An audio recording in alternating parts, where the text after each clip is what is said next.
Good morning प्यारे विद्यार्थियों, online class में आपका स्वागत है।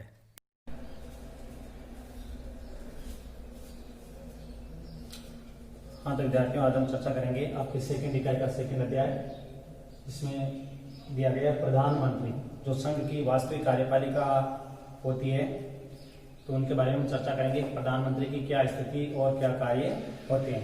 तो देखो, हमारे देश में प्रधानमंत्री सबसे महत्वपूर्ण संस्थाओं में से एक माने जाते हैं और हमारे देश में संसदीय शासन प्रणाली की व्यवस्था की गई है।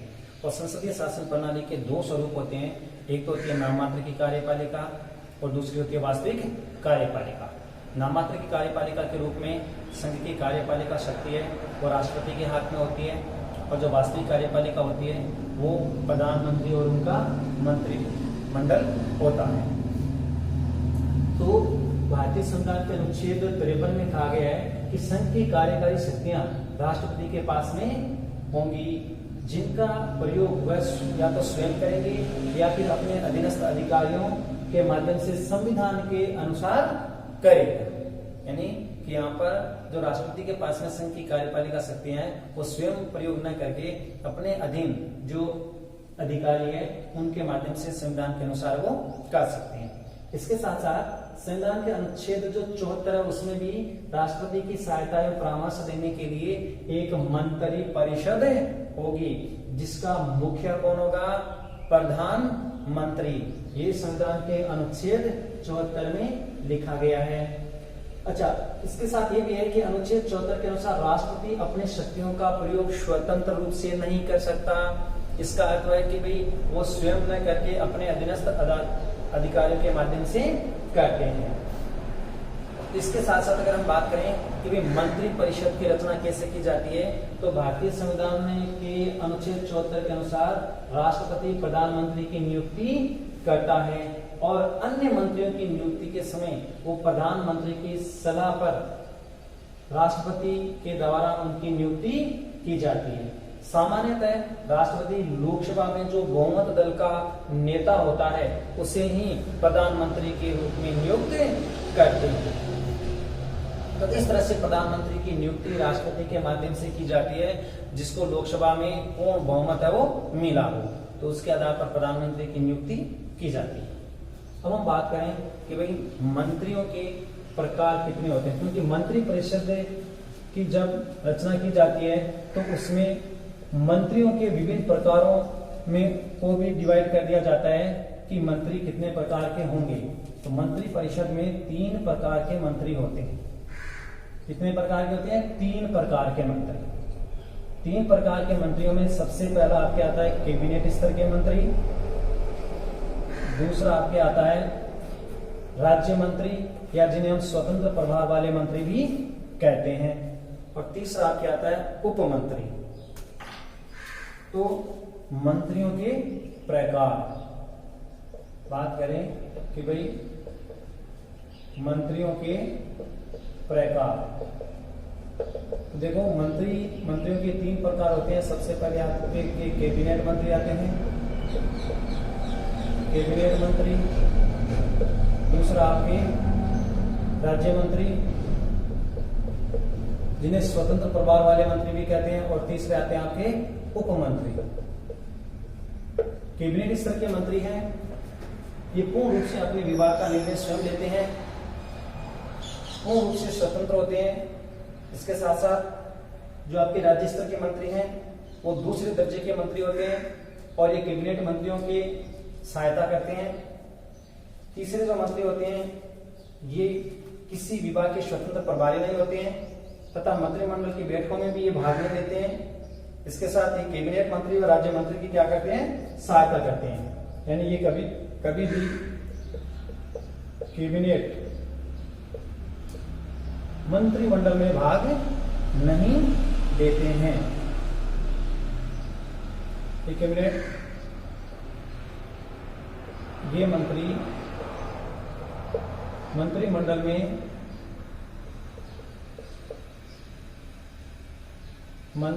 में भाग नहीं लेते हैं।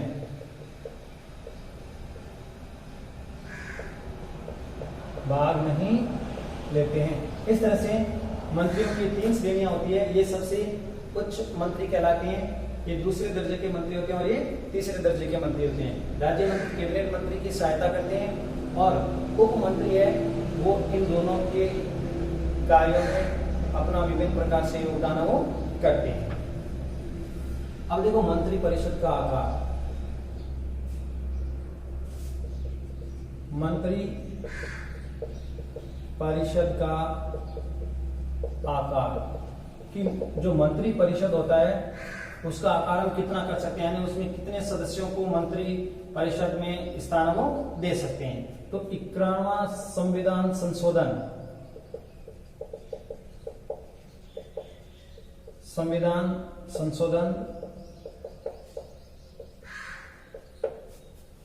2003 के अनुसार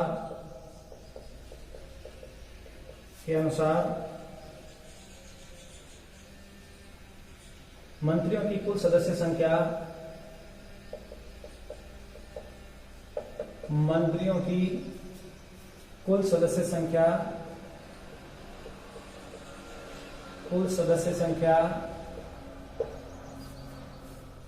15% से अधिक नहीं होगी। मंत्रियों की कुल जो सदस्य संख्या है वो लोकसभा के सदस्यों की 15% से अधिक नहीं होगी। ये व्यवस्था 91वां संविधान संशोधन जो 2003 में प्रस्तुत किया गया था और 2004 में जो राष्ट्रपति के द्वारा पारित किया गया था उसमें ये कह दिया गया कि लोकसभा के जितने सदस्य हैं उन सदस्यों का 15% मंत्रिमंडल का क्या होगा, आकार होगा। इससे अधिक आकार नहीं हो सकता है। इसके साथ साथ जिसे वर्तमान केंद्र सरकार में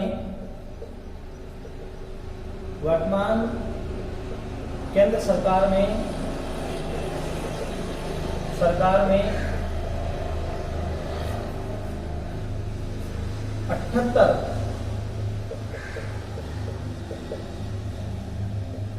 मंत्रियों को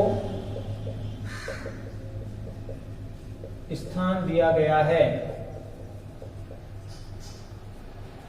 तो इस तरह से तो लगभग अगर आप देखें तो 545 हमारी लोकसभा के सदस्यों निर्वाचित सदस्यों की संख्या है। तो अगर उसका हम 15% निकालें तो लगभग 78 के करीब होता है और इतने ही मंत्रियों को लोकसभा में स्थान दिया गया है। अब देखें कार्यकाल कि मंत्री परिषद का जो कार्यकाल है वो कितना होता है। सामान्यतः है मंत्री परिषद का कार्यकाल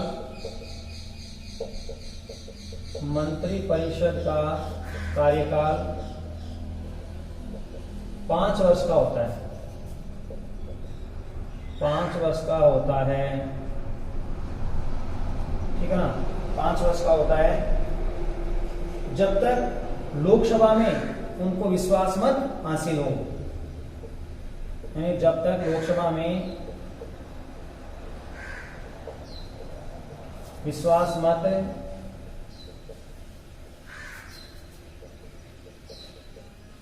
बना रहे तब तक वह मंत्री परिषद के रूप में कार्य करते रहते हैं।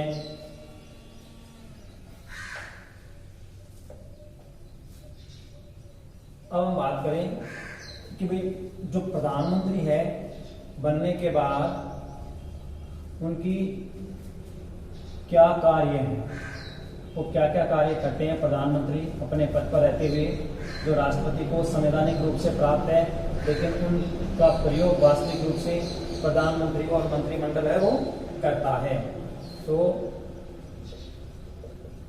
प्रधानमंत्री के कार्य व शक्तियां कि प्रधानमंत्री के पास कौन कौन सी कार्य व शक्तियां हैं।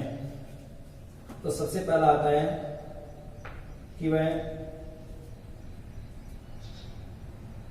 शासन का या सरकार का मुखिया होता है। हमारे प्रधानमंत्री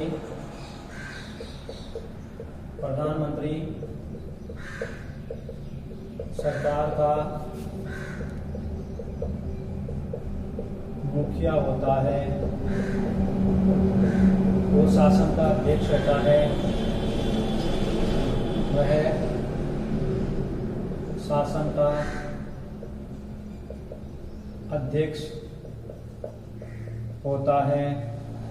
कि प्रधानमंत्री है वो सरकार का मुखिया होता है और साथ ही शासन का अध्यक्ष भी होता है, जबकि राष्ट्रपति वो राष्ट्राध्यक्ष होते हैं, वो शासनाध्यक्ष नहीं होते हैं। इसके साथ वह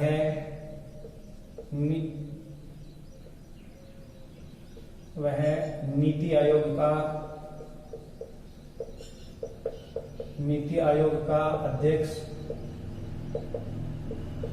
होता है। नंबर 2, प्रधानमंत्री सरकार का वास्तविक अध्यक्ष होता है।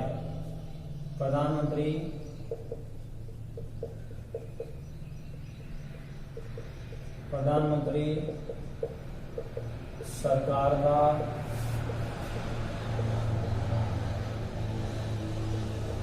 वास्तविक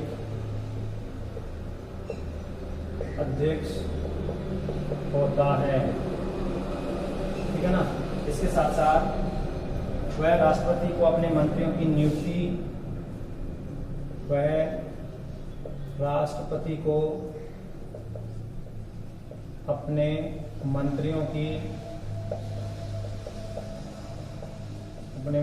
नियुक्ति अपने मंत्रियों की नियुक्ति की सलाह देता है। मंत्रियों की नियुक्ति, उनके पदमुक्ति आदि पर की भी सलाह देता है। अच्छा, वो मंत्री परिषद की बैठकों में भाग लेता है। प्रधानमंत्री मंत्री परिषद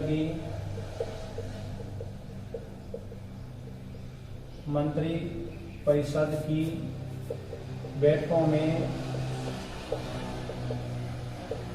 बैठकों में भाग लेता है। मंत्री परिषद की बैठकों में भाग लेता है। इसके साथ केंद्र प्रशासन व विधान संबंधी प्रस्तावों के संबंध में केंद्र प्रशासन व विधान सभाओं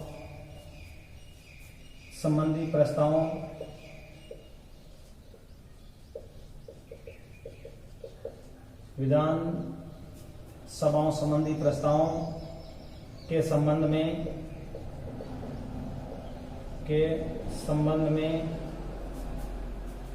कैबिनेट द्वारा लिए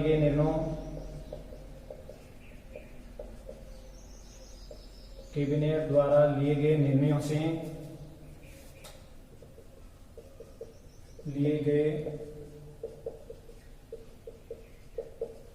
निर्णयों से राष्ट्रपति को अवगत करवाता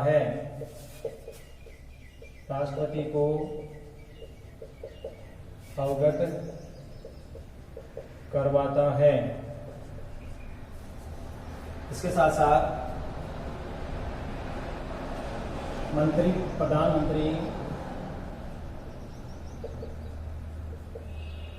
प्रधानमंत्री संसद के कार्य का संचालन करता है।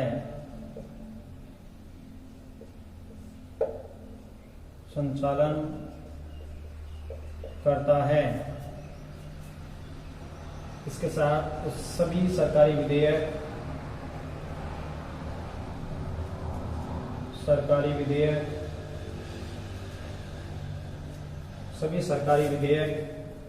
उसके निरीक्षण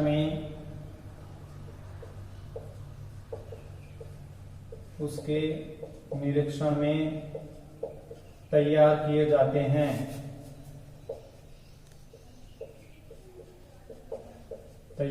जाते हैं।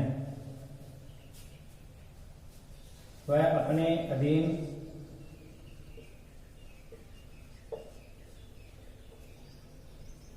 वह अपने अधीन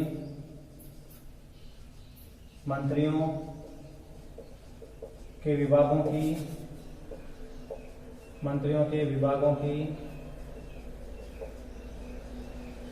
की देखरेख करता है। यानी अपने अधीनस्थ जितने भी मंत्री हैं उन मंत्रियों के विभागों की देखरेख करता है। इसके साथ साथ संसद में प्रधानमंत्री सरकार का मुखिया होता है। संसद के अंतर्गत प्रधानमंत्री है वो सरकार का मुखिया होता है और उसी रूप में वह बहुमत दल के नेता के रूप में, नेक्स्ट लिखें आप, संसद में प्रधानमंत्री सरकार का मुखिया होता है। सरकार का मुखिया होता है।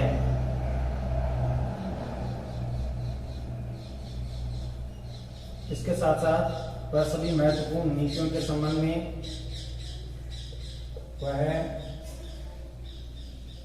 सभी महत्वपूर्ण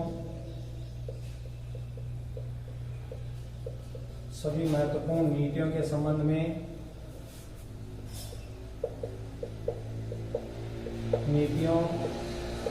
संबंध में राष्ट्रपति को अवगत करवाता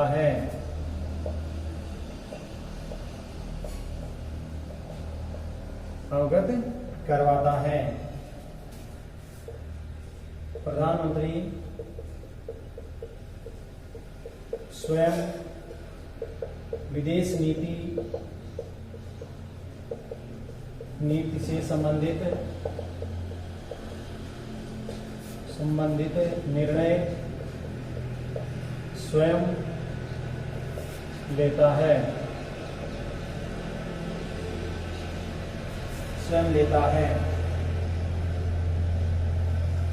वह राष्ट्रपति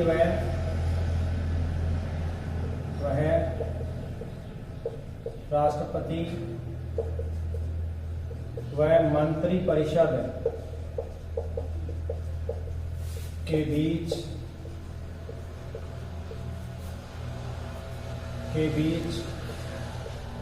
कड़ी का काम करता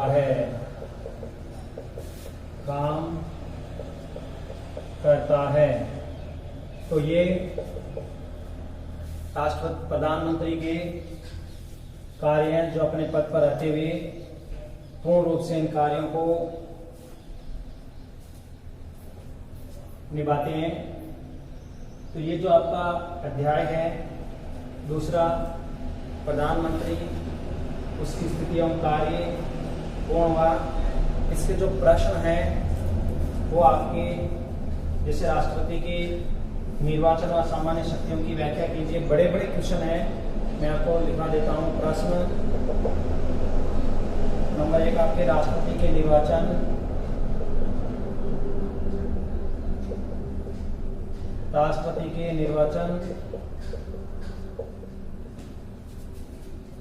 वह सामान्य शक्तियों की व्याख्या कीजिए।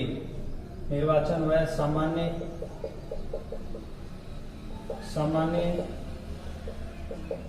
शक्तियों की व्याख्या कीजिए। बड़ा क्वेश्चन है, 6 नंबर का प्रश्न है ये। इसके साथ साथ प्रधानमंत्री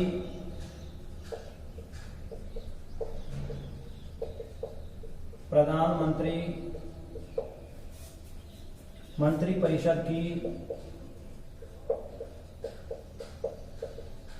परिषद में मेहराब की तरह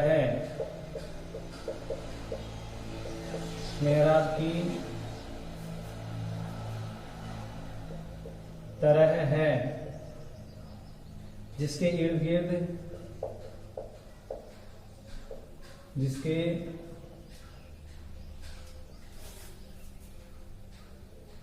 इर्द गिर्द समस्त शक्तियां घूमती है, समस्त शक्तियां घूमती है, समस्त शक्तियां घूमती है। इस कथन के परिप्रेक्ष्य में, इस कथन के परिप्रेक्ष्य में प्रधानमंत्री की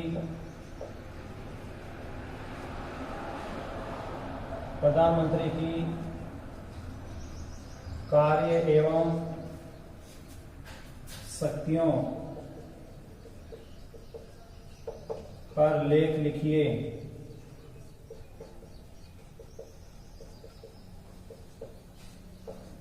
इन दोनों प्रश्नों को अच्छी तरह से तैयार कर लेना है। इनका कभी भी आपके टेस्ट हो सकता है।